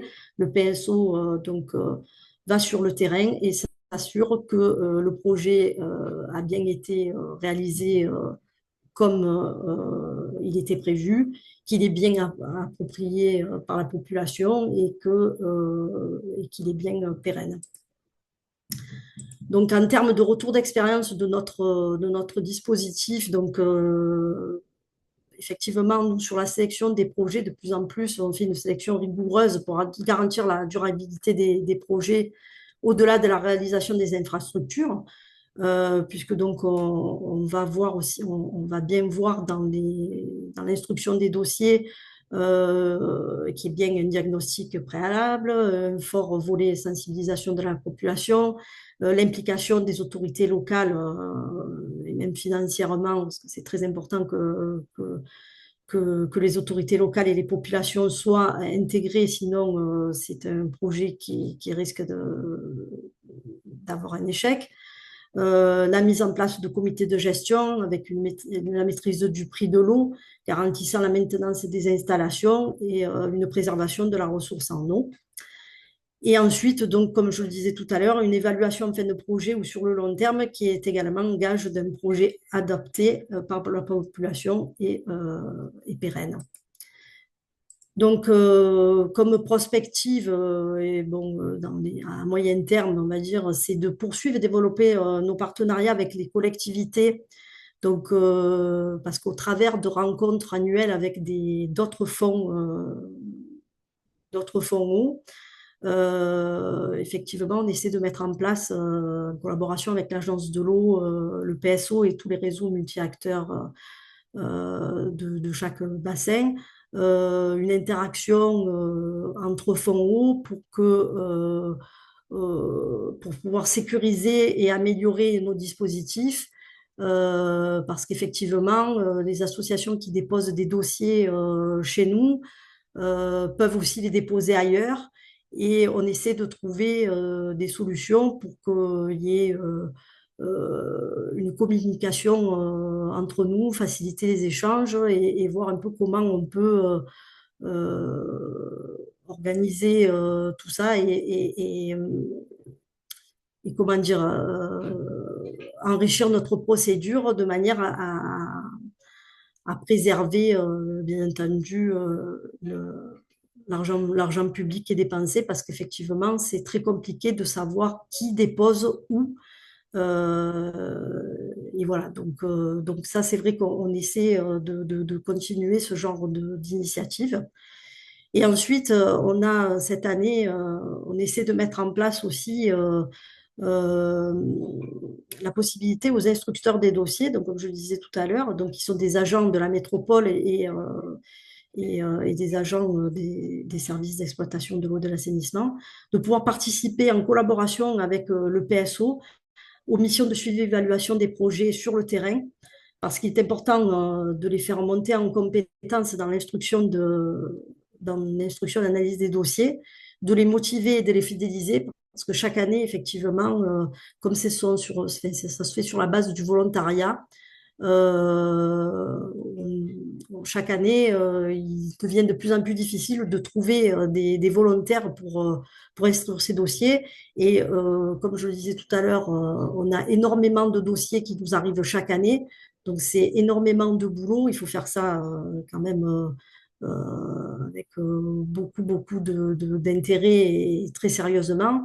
Et c'est vrai que il faut reconnaître que de les associer ensuite sur le terrain pour aller voir ce qui se passe sur place et pas forcément être derrière son dossier sans savoir finalement, sans connaître tous les tenants et les aboutissants dans un pays, c'est vrai que c'est très important. Et donc, du coup, on va essayer de mettre en place ce système. Mais là, bon, effectivement, on est en train de voir avec les RH au niveau administratif et financier comment on peut mener à bien ces missions, bien que je pense que c'est possible, étant donné que, par exemple, je sais que la métropole du Grand Lyon le fait. Donc, nous, voilà, nous, on va essayer de rentrer dans ce système-là pour pouvoir intéresser de plus en plus les instructeurs et les faire monter en compétences parce que, voilà, effectivement, c'est très difficile d'instruire des dossiers sans connaître véritablement les coutumes, la politique de l'eau sur place, voilà, de savoir comment ça se passe là-bas. Et c'est vrai que c'est un beau projet qu'on voudrait pouvoir mener à bien dans l'année, à condition d'avoir tous les feux verts de notre direction des ressources. Voilà, c'était assez succinct, voilà, on est assez content de notre dispositif. On espère que ça va pouvoir continuer. On espère pouvoir effectivement faire augmenter cette enveloppe qui est déjà assez conséquente, mais qui dans l'avenir pourrait effectivement être encore plus importante et pour pouvoir contribuer à ces beaux projets et pouvoir aider toutes ces associations. Donc nous, c'est vrai qu'on a tout type d'associations. On a des grandes ONG, on a des petites associations, même des associations sur notre territoire. On subventionne aussi bien des gros projets que des petits projets. Voilà, quoi. Donc, je veux dire, on est ouvert à tout. Et effectivement, on voit donc depuis plusieurs années et notamment par les rencontres annuelles d'ailleurs des fonds rouges, je pense que j'ai oublié un peu dans un des slides, là, on est les seuls, on est un peu précurseurs en la matière, c'est-à-dire qu'en fait, on organise chaque année une rencontre avec des associations qui ont pu bénéficier du financement de la métropole pour voir, alors, soit si c'est des projets qui sont en cours, ça permet de savoir un peu, de connaître un peu l'état d'avancement des projets, et pour des projets qui sont terminés, de savoir un peu, 1 an, 2 ans après, voilà, que viennent faire une petite présentation pour nous montrer que grâce au financement de la collectivité et de l'agence de l'eau, ces projets sont toujours bien en place, perdurent dans le temps et sont bien assimilés. Et c'est vrai que ces rencontres sont riches en échanges, en interactions entre des associations. Ça paie beaucoup. Cette année, on vient de faire notre 5e rencontre. Donc voilà, on essaie, alors avec le Covid au milieu, ça nous a un peu perturbé dans notre calendrier, mais on essaie chaque année de réaliser cette rencontre. Et voilà, et c'est aussi bien pour nous que pour les associations. C'est très enrichissant. Merci beaucoup, Stéphanie. Merci pour cette présentation également très complète. Belle expérience, beau retour d'expérience d'Aix-Marseille Métropole dans ce domaine. Et d'ailleurs, vos collègues de Nantes sont intéressés à échanger avec vous. Nantes Métropole, je vois dans le chat, donc ils D'accord. sont intéressés à faire un échange avec vous. Donc, comme c'est le cas avec Lyon, je pense que c'est aussi important que les acteurs échangent leur expérience. Ça fait aussi grandir. Donc, merci beaucoup, Stéphanie, pour Merci cette à vous. présentation. Donc, maintenant, je vais passer la parole à un retour d'expérience en qualité de bénéficiaire par Ghassan Tayoun, qui est adjoint au maire de la ville de Xarta, au Liban, donc, qui a pu bénéficier effectivement de la loi Houdin-Santini. Donc, Ghassan, je vous passe la parole. Euh, Pardon. Merci Alain.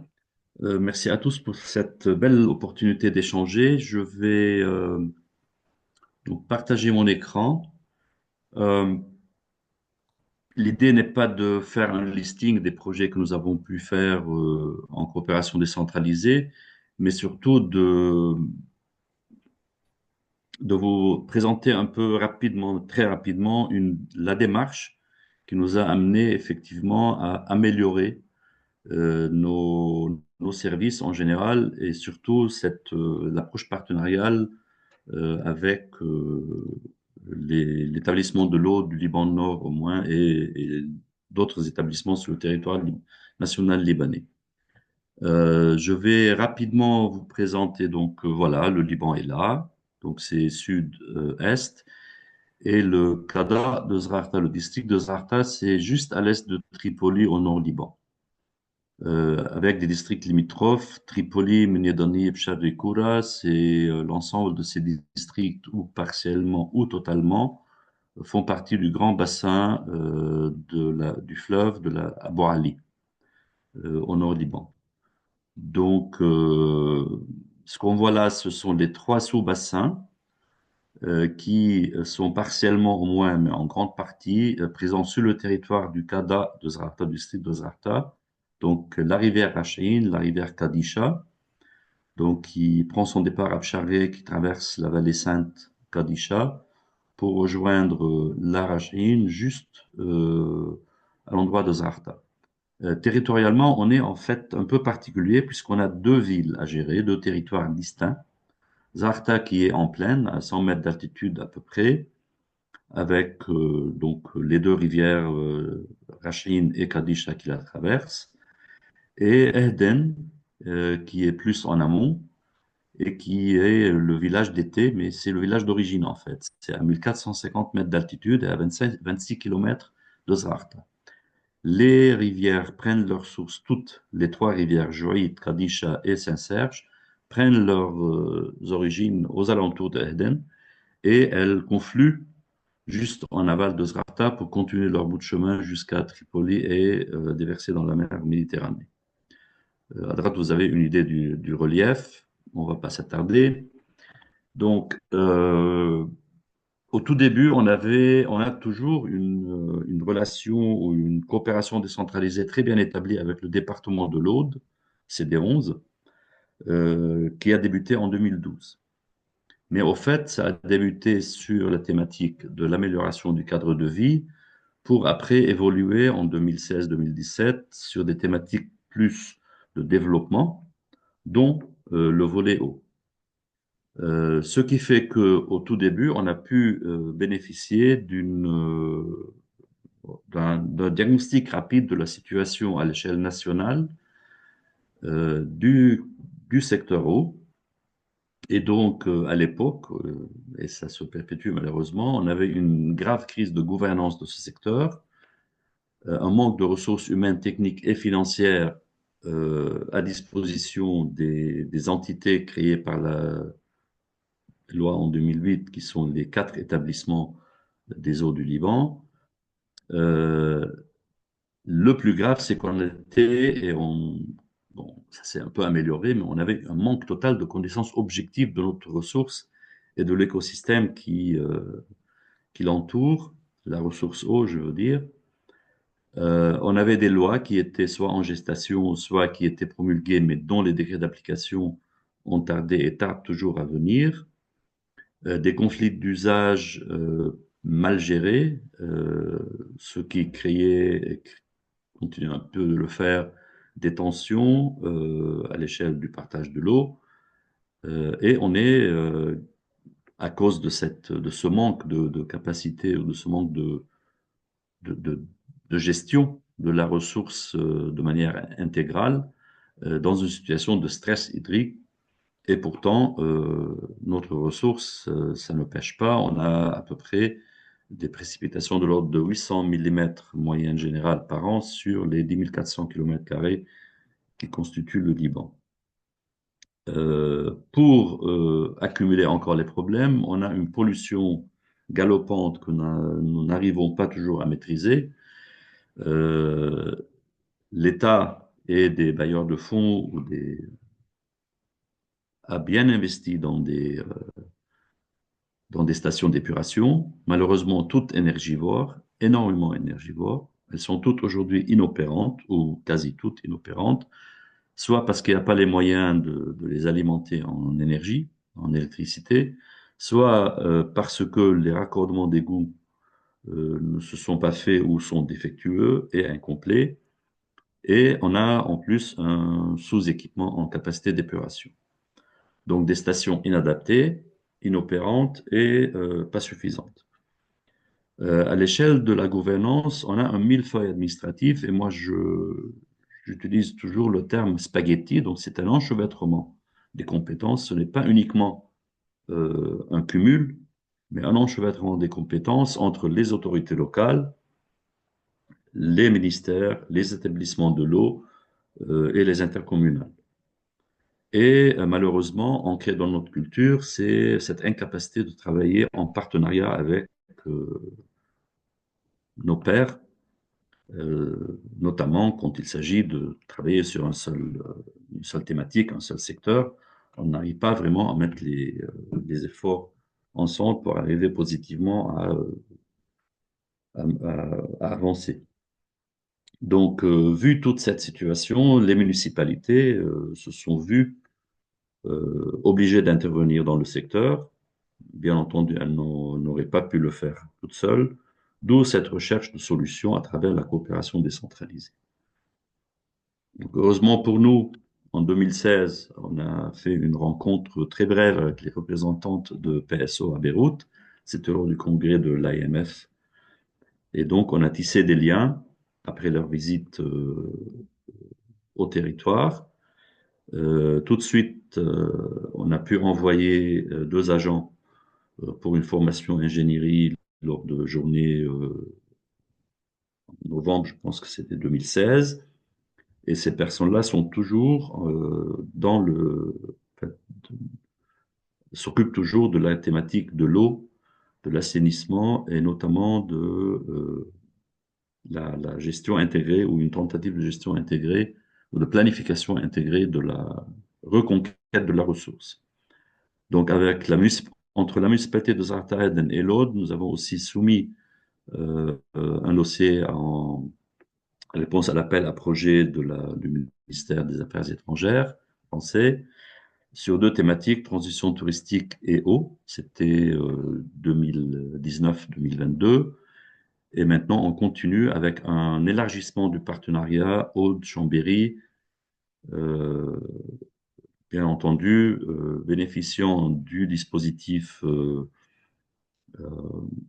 la loi Audin-Santini, mais ils ne sont pas seuls. Il y a aussi la RMC, donc l'Agence de l'eau Rhône-Méditerranée-Corse, qui participe au financement du projet étude au suivi de l'impact du changement climatique sur la ressource en eau dans la vallée de la Kadisha. Donc, qu'est-ce que cette démarche nous a permis de faire? Premièrement, on s'est rendu compte, c'était surtout notre sensibilisation en tant que mandataire un peu dépositaire des affaires municipales,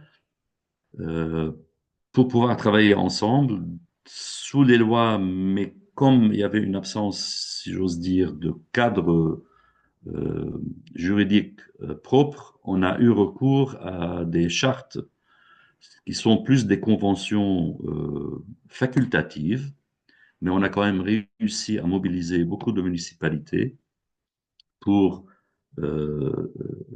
adhérer à ces chartes-là et essayer d'en appliquer les alinéas et les articles dans le domaine de leurs compétences et de leur circonscription municipale. Donc, le partenariat entre l'Aude, Chambéry, Grand Chambéry nous a permis d'accéder ou d'élargir notre réflexion au territoire de la Kadisha, qui est un autre sous-bassin de la Abou Ali. Bon, moyennant tout ça est géré moyennant des conventions de partenariat et autres. Et aussi, grâce à la démarche, donc à l'accompagnement du département de l'Aude et de leurs services techniques, nous avons réussi à tisser des liens avec l'établissement de l'eau du Liban Nord et nous avons signé une convention, un protocole d'entente entre nous pour un travail en partenariat sur notamment les équipements et les réseaux, mais aussi la formation dont ils avaient besoin pour faire monter en compétence leur staff. Nous avons aussi su et pu, en fait, intégrer quelques réalisations concrètes aux études et aux projets un peu soft, parce qu'on avait besoin vraiment de gagner la confiance des citoyens, parce qu'ils nous disent et nous avaient toujours dit qu'ils avaient marre des études et qu'il faut arrêter de théoriser, apporter quelque chose de concret à ce territoire. Donc, pour le concret, on s'est bien entendu inscrit dans la cohérence, mais nous avons pu mettre à disposition, installer de l'instrumentation sur la source afin d'améliorer notre connaissance de la ressource qualitativement et quantitativement. On a pu équiper aussi l'antenne locale de l'établissement de l'eau d'un débitmètre portable utilisé par les agents pour pouvoir mesurer les débits. On a aussi procédé à la sécurisation des accès aux points de prélèvement sur la rivière. C'est là qu'on prélève, bien entendu, non seulement les débits, mais aussi et surtout des échantillons pour faire des essais au niveau de l'eau, de la qualité, pollution, etc. Donc, on est en cours de faire une étude de faisabilité d'un lieu d'interprétation de la ressource en eau qui va nous aider à mieux sensibiliser et à diffuser la connaissance auprès surtout des groupes scolaires, mais aussi mettre à disposition des connaissances pour les chercheurs afin qu'ils puissent venir et se ressourcer et éventuellement faire leurs études de manière cohérente avec nos besoins. Grâce à ce financement aussi, on a pu maintenir et mettre à jour un filtre plantier de roseaux pilote qui avait été construit à Pcharé, donc en amont. Et ce filtre-là a permis, en fait, la performance de ce filtre a permis euh, de faire bouger les lignes auprès des instances nationales qui, pour Pcharé et le district de Zarta, avaient, dans leur stratégie, imaginé mettre en place des stations d'épuration à bout activé, totalement. Et donc, après les essais faits grâce à ce pilote-là, la stratégie a pu être modifiée et maintenant, c'est à peu près 14 stations euh, fondées sur la nature, en fait, à filtre planté de roseaux, vont être construites avec une dizaine de stations un peu plus grandes à bout activé, quand au départ, c'était 27 stations à bout activé. Donc, grâce à PSO, on a pu aussi participer à la création d'une plateforme de connaissances, la Lebanese Water Actor Platform. On a aussi octroyé des formations, système d'information géographique, et des équipements de laboratoire d'analyse pour le bénéfice des antennes locales de l'établissement de l'eau du Liban Nord. Merci de conclure, Gassan.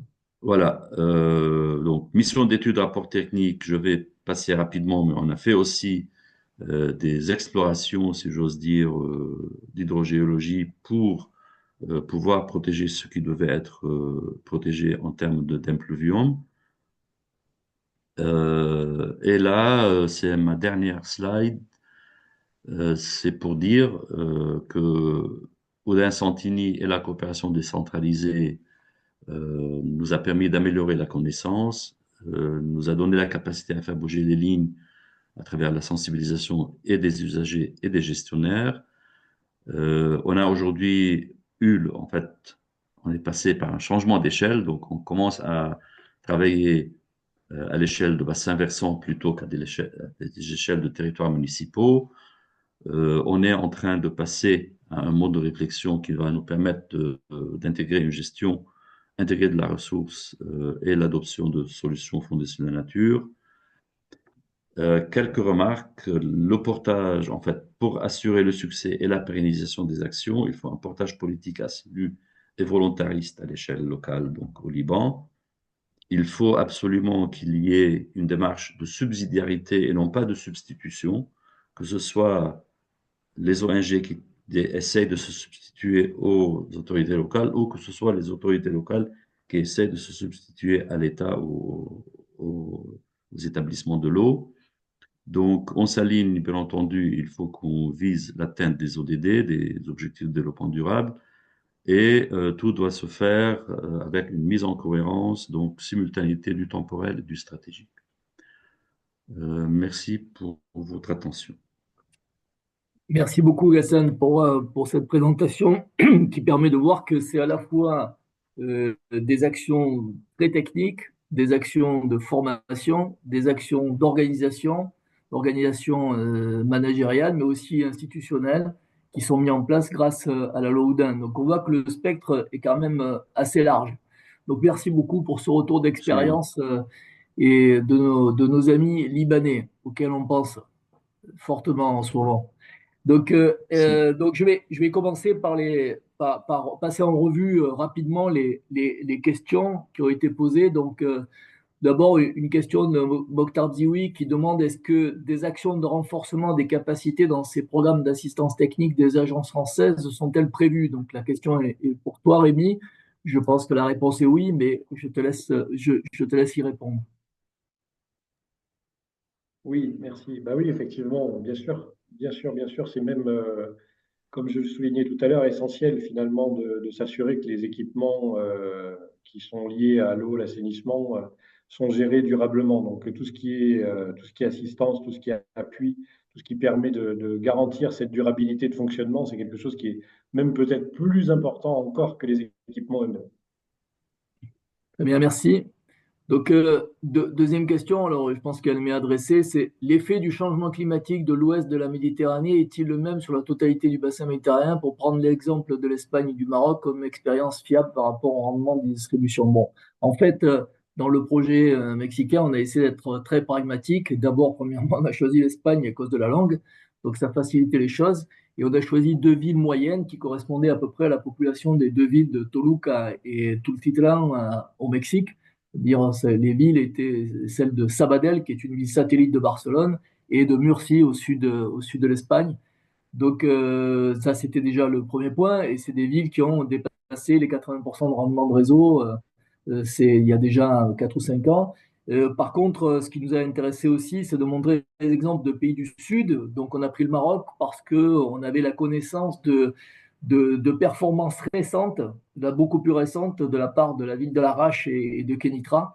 Et c'était intéressant de voir comment, notamment, Kenitra et Larache, en moins de 10 ans, même plutôt 5, avaient réussi à passer de 70% à plus de 80% de rendement. Donc c'était ça qui nous a porté, qui nous intéressait. Donc ensuite, est-ce que le programme peut aussi financer des projets en RDC? Donc je laisse Mélodie répondre, mais je pense que oui, bien sûr. Il n'y a pas de pays non éligible, hein. Oui, oui, en effet, tout pays en fait à revenus faibles ou intermédiaires est peut-être ciblé par la loi Oudin-Santini. Après, après, bon, peut-être à Rémi de compléter sur certains pays du Sahel pour lesquels il y a quelques restrictions depuis quelques années. Oui, merci Mélodie. Donc la RDC est bien éligible au dispositif d'intervention Oudin-Santini et d'ailleurs plusieurs projets font l'objet de financement par les agences de l'eau dans ce grand pays. Peut-être que les éléments qui pourraient être intéressants à souligner, c'est effectivement la classification qui existe aujourd'hui entre des zones rouges que l'on va rencontrer en RDC notamment, mais aussi au Liban. En fait, ce qu'on appelle des zones rouges en France, ce sont des zones qui ont été déterminées comme à risque par le ministère des Affaires étrangères et pour lesquelles il est déconseillé aux ressortissants français de se rendre, de visiter. Donc, par exemple, les agents des collectivités locales ne peuvent pas se rendre sur ces secteurs-là. C'est ce qu'on appelle les zones rouges. Il y a aussi, et c'est ce que Mélodie indique, depuis 2 ans, une évolution sahélienne importante pour la France, avec des territoires, des pays qui ont demandé à la France de ne plus intervenir sur leur territoire. C'est le cas du Mali, par exemple. Et puis des postures étatiques françaises vis-à-vis du Burkina Faso et du Niger, où l'Élysée considère que il n'y a plus d'aide au développement à proposer avec ces territoires-là, et donc les mécanismes de coopération décentralisée, et notamment la loi Oudin-Santini, ont comme objectif à suivre les directives nationales coopération internationale. Et donc, on a, comme l'a souligné Stéphanie Pinto tout à l'heure, clôturé l'ensemble des programmes de développement durable qui étaient développés sur ces territoires-là. Ensuite, deux questions de Rida Gabouge. Donc, comment se fait l'identification des projets et les critères de choix? Et deuxièmement, est-ce qu'il existe une évaluation de ce programme? Peut-être que cette question, peut-être que Stéphanie pourrait y répondre en ce qui concerne la métropole, Aix-Marseille-Provence. Oui, alors donc nous, on a effectivement une grille d'évaluation qu'on a mis en place dans l'instruction des dossiers. Donc effectivement, comme je le disais tout à l'heure, on analyse tous les volets, notamment enfin, le budget, le volet sensibilisation, les formations. Voilà, on attribue une appréciation, une note à tout ça. Et voilà. Après, je ne pense pas qu'il existe. En fait, c'est vrai qu'on s'est appuyé à l'époque sur la grille d'évaluation du Grand Lyon, qui était déjà précurseur par rapport à nous en matière de fonds. Et, et on s'appuie aussi sur les connaissances du PSO qui nous a aidé à former nos instructeurs. pour analyser les dossiers.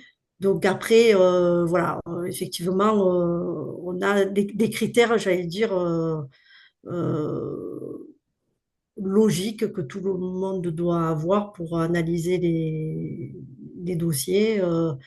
Alors nous, après, c'est vrai qu'on a un système de pondération où on privilégie quand on peut des associations qui sont sur notre territoire ou des associations qui mènent à la fois sur un même projet le volet eau et le volet assainissement. Parce qu'effectivement, souvent, un ne va pas sans l'autre, même si oui, les deux peuvent se faire, mais c'est vrai que c'est quand même bien de pouvoir privilégier aussi des projets qui sont complets.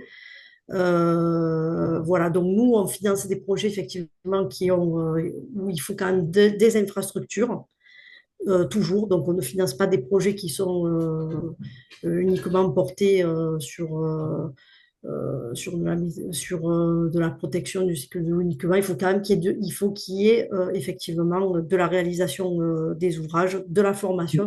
Il faut qu'il soit complet. Voilà. Après, Très bien. Merci beaucoup, Stéphanie. Donc, une autre question qui nous vient du Sénégal. Donc, une personne qui dit qu'il travaille à la Caritas diocésaine de Saint-Louis, mais pour certains appels à projets eau, hygiène et assainissement, il est compliqué ou même difficile de faire appel à ces fonds de la loi Oudin-Santini. Donc là, je pense qu'effectivement, la question, ça concerne est-ce que les ONG ou autres basées dans les pays comment peuvent-elles proposer des projets éligibles par des collectivités ou autres, c'est le cas de Aix-Marseille Métropole, mais est-ce qu'ils doivent être automatiquement partenaires avec des associations locales? Donc, Mélodie, peut-être pour répondre à cette question. Donc enfin, c'est une association non française qui... Bah, je sais pas, c'est Caritas diocésaine de Saint-Louis, donc au Sénégal. Ah oui, ok. Oui, effectivement, la loi Oudin-Santini, en fait, elle est destinée aux collectivités territoriales françaises, et indirectement aux associations que les collectivités territoriales françaises peuvent financer. Mais du coup, une structure étrangère doit effectivement se mettre en partenariat avec des organisations françaises. La loi Oudin-Santini, en fait, va soutenir des partenariats de coopération décentralisés et non gouvernementaux qui impliquent des acteurs français. Voilà, une telle demande directement Bon, d'une ouais, association étrangère peut amener à créer un partenariat qui ensuite est porté par une collectivité française qui va activer la loi Oudin-Santini. très bien. Merci. Là, une question pour Émile. Une question, je m'y attendais à celle-là, je savais qu'elle allait arriver. Mayotte et la loi Oudin-Santini, qu'est-ce qui se passe? Donc, personnellement, je pense qu'on n'a pas besoin de la loi Oudin-Santini pour Mayotte parce qu'on est en France. Mais je pose quand même la question puisqu'elle nous est posée. Voilà. Ben là, tu as déjà donné la réponse, effectivement. Mayotte, c'est un département français. On est dans le cadre national. Les collectivités mahoraises peuvent activer la loi Oudin-Santini pour soutenir des programmes d'accès à l'eau à Madagascar, au Liban, où elles le souhaitent, aux Comores, par exemple. Aucune difficulté pour le faire. En fait, pour ce qui touche à la question, en fait, le fonctionnement, le fonctionnement mahorais, c'est le fonctionnement d'un département. Et pour nos départements ultramarins, des mécanismes de financement passent par des offices de l'eau. Les offices de l'eau, alors à Mayotte, l'office de l'eau est en cours de création. C'est un outil qui n'avait pas encore été mis en place parce que le territoire est quand même assez petit. Et la majeure partie des financements qui permettent des équipements eau assainissement dans nos territoires ultramarins, La Réunion, Guadeloupe, Martinique, sont des financements qui proviennent de transferts de fonds issus des redevances des bassins métropolitains. En fait, c'est ce qu'on appelle de la solidarité interbassin. Une partie de l'argent qui est collecté en métropole est ponctionné et reversé à l'Office français de la biodiversité, qui va le rétrocéder aux départements ultramarins pour le financement de leurs outils eau et assainissement. Donc voilà. Et en fait, le deuxième élément que je voulais apporter par rapport à la question qui est posée, les agences de l'eau sont quand même intervenues à Mayotte il y a 2 ans dans le cadre de la crise de l'eau pour essayer de trouver et prioriser les actions qu'il fallait mettre en place pour s'assurer du volume d'eau suffisant pour l'alimentation en eau potable de la population. Euh, c'est, le dispositif et les priorisations qui ont été proposées par les agences sont toujours actifs. Il y a un plan eau Mayotte qui a été décidé et voté. Par contre, dans le cadre du passage de la tempête, de l'ouragan, du cyclone, je ne veux pas enfin, je veux pas commettre d'impair sur l'intensité de l'événement climatique qui a frappé l'île, mais là, nous ne sommes pas intervenus car majoritairement les infrastructures eau et assainissement ont été assez peu touchées par les coups de vent. Ce qui a posé problème, c'est plutôt le réseau électrique qui alimente les infrastructures d'eau et d'assainissement. Donc c'était plutôt par effet boulier que la distribution d'eau et le traitement de l'eau a souffert à Mayotte. Et donc pas d'intervention des agences sur cet événement climatique-là. Très bien. Donc, autre question, avez-vous financé des projets de suivi participatif des ressources en eau par les usagers dans le cadre de ce qu'il a, la personne, donc c'est Patrick Fresnel, appelle la gire Ah, ascendante. d'accord. Voilà, alors Mélodie, elle a dit d'accord, donc allons-y. Oui, c'est beau, j'ai dit d'accord. C'est une question qui m'étonne pas parce que c'est vrai que quand on parle de GIR, on a souvent tendance à l'aborder sous l'angle de la GIR institutionnelle portée par des organismes de bassin. Mais effectivement, via la loi Houdin, il y a des initiatives plus locales qu'on cherche à pousser, portées plus par les communautés, par la société civile et les collectivités locales. Est-ce que j'ai connaissance de projets comme ça? Bah, par exemple, au Maroc, on peut citer la dynamique dans la vallée de l'Arguenne, où une intercommunalité a été créée avec le support technique de l'association Experts Solidaires. Donc, il y a une articulation entre l'échelle institutionnelle, avec le lien avec l'agence de bassin Sousmassa, et l'échelle locale avec cette intercommunalité à l'échelle de laquelle il a été développé un schéma d'aménagement des eaux pour décliner un programme d'intervention pluriannuel qui prend en compte la ressource en eau et tous ses usages.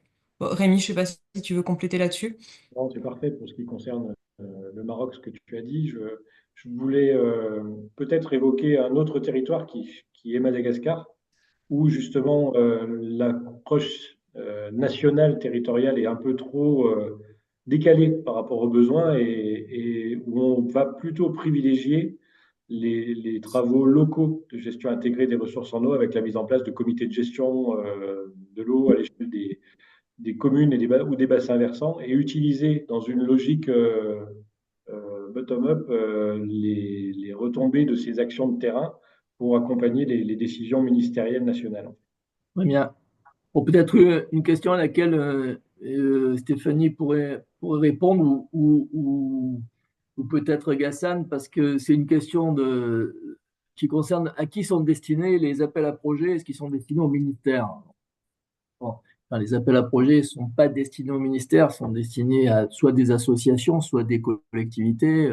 Enfin, je ne sais pas, hein, mais je Alors, pose la question. Donc, mhm. comment, parce qu'il y a plusieurs possibilités, soit ce sont des associations qui répondent à l'appel à projet ou associations, ou est-ce que c'est ouvert aux entreprises? Parce que c'est une deuxième question aux non-ONG, c'est-à-dire est-ce que les non-ONG peuvent répondre aux appels à projets de la loi Houdin?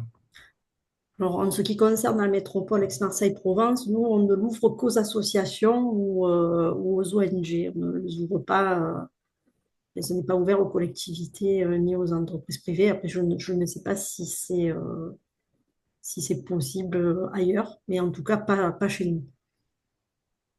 D'accord. Donc peut-être Rémi ou Gassan. Gassan, par exemple, vous Oui, avez oui, ciblé. d'expérience, Voilà. nous procédons, en fait, ce sont les collectivités françaises qui mobilisent les fonds à travers la loi Oudin-Santini. Mais les bénéficiaires doivent être à ce moment-là des partenaires des pays donc éligibles. Euh, Et donc, d'habitude, ce sont des collectivités locales. Ce n'est que très récemment qu'au Liban, on admet d'intercaler peut-être une ONG qui soit un peu, qui joue le rôle d'opérateur pour le compte des bénéficiaires des collectivités locales parce que, par manque de moyens, en fait, et de ressources humaines de ces collectivités, je parle des collectivités libanaises. Mais par contre, je n'ai pas connaissance de l'éligibilité d'entreprises pour bénéficier de ça. C'est très, ça me semble Très bien. Ben, merci beaucoup en tout impossible. cas à tous. Euh, Merci pour...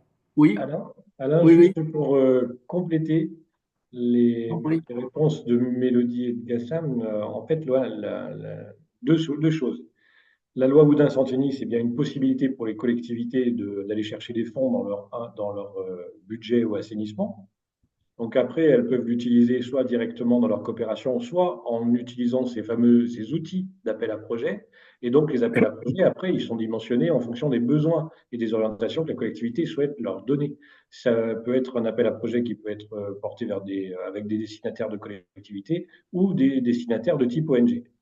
La posture des entreprises, elle est un peu différente parce qu'on rentre dans le champ concurrentiel et en fait, donc là, on va être un peu bordé au niveau européen pour envisager quoi que ce soit. Et moi, je crois que la question des entreprises ou des fonds d'entreprise, elle n'est pas liée à le fait qu'ils soient éligibles à des appels à projets, mais plutôt à ce qu'ils puissent venir cofinancer des appels à projets. Je penserai par exemple à des fondations d'entreprises qui pourraient se mobiliser aux côtés de collectivités, d'appels à projets de collectivités pour compléter le financement mobilisé sur tel ou tel sujet qui pourrait les intéresser. De la télémétrie, par exemple, hein, surveiller un réseau hydrographique, ça pourrait être un sujet important et peut-être intéresser des entreprises qui sont spécialisées dans ce domaine-là. Mais ça peut être aussi des interventions qui peuvent se faire sous forme de mécénat de compétences, puisqu'il y a des compétences qui sont présentes au sein des entreprises qui pourraient être mis à disposition d'ONG pour leur faciliter l'élaboration de leur plan d'accès à l'eau ou de résilience face au changement climatique. C'est des choses qui se font assez couramment sur le bassin. Merci beaucoup Rémi. Merci Mélodie, Stéphanie et Gassan pour vos présentations, votre gentillesse dans la réponse aux différentes questions. Je pense que c'était bien de faire un état des lieux 20 ans après la création, car même plus de 400 millions d'euros, c'est pas petit. Donc, on a pu, je vois, apparaître un certain nombre de projets qui ont été financés. Donc, on a bien souligné l'intérêt qu'il y avait à contrôler, à vérifier que derrière ces investissements sont bien entretenus sur la durée. Je crois que ça, c'est peut-être un élément de progrès à envisager pour regarder les engagements. Alors, on n'en a pas parlé, hein, mais les engagements pris par les bénéficiaires sur l'entretien, la maintenance des infrastructures qui sont réalisées. En tout cas, merci beaucoup pour cela. On aura peut-être l'occasion d'y revenir encore une fois. Je pense qu'on va ouvrir aussi prochainement la possibilité à d'autres pays méditerranéens de présenter leur programme de coopération, que ce soit l'Espagne, l'Italie ou d'autres. Merci beaucoup à tous. Donc, vous pouvez d'ores et déjà prendre note de nos prochaines rencontres. Le 22 mai à 16 heures, dans la série Planification et gestion de la ressource en eau, on traitera le cas du Liban, justement, qu'on n'avait pas pu traiter en fin d'année dernière pour les raisons que vous pouvez imaginer, et de la Corse, et qui est, bon, bien sûr, inclus dans l'agence de l'eau Rhône-Méditerranée Corse, puisque son nom l'indique, mais qui est quand même isolé en termes d'île. Et c'est très intéressant de voir justement comment une grande île méditerranéenne, envisage la planification et la gestion de sa ressource en eau. Et puis le 19 juin, à 16 heures aussi, donc des solutions basées sur la nature, on en a parlé. Donc avec les interventions de la Fondation de Monaco, du Prince Albert II de Monaco, pour son action près des zones humides méditerranéennes à travers le programme DIMF que l'Institut méditerranéen de l'eau suit et pour lequel nous intervenons depuis maintenant 4 ans. Et l'Université de Malaga en Espagne, qui a des spécialistes dans le domaine des solutions basées sur la nature, et les travaux de la Tour du Valat en charge de la protection de la Camargue. Bon, très bien. Je vous souhaite à toutes et à tous un excellent printemps et vous donne rendez-vous le 22 mai prochain. À tous, bientôt. Merci encore pour votre Merci à participation. tous. À bientôt. Au revoir. Merci. Au revoir. Et à tous, au revoir.